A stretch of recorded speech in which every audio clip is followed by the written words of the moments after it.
Што сработила ДКСК во второто полугодие од 2017 година? Според годишниот план и динамиката за антикорупцијска проверка на легислативата за 2017 година, ДКСК требало да провери 24 веќе донесени закони. Заклучно со декември проверени се 5 закони. Посебниот извештај за можни злоупотреби на буџетските средства во изборен период за предвремените парламентарни избори одржани во 2016 година, ДКСК го поднела до собранието во ноември 2017 година. Во истиот месец до собранието е поднесен и извештајот за примени пријави од укажувачи за 2016 година.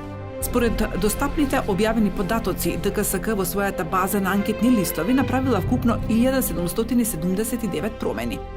Иако има право, ДКСК не повела ни една иницијатива за прекршочна постапка за раководните лица во институциите кои не доставиле податоци потребни за ажурирање на регистарот на избрани и именувани функционери. Висината на глобите се движи до 2000 евра во динарска противредност за институција и 200 евра за раководно лице.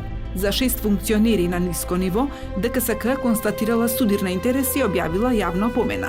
Нема информации дали се покренати предмети за корупција на високо ниво.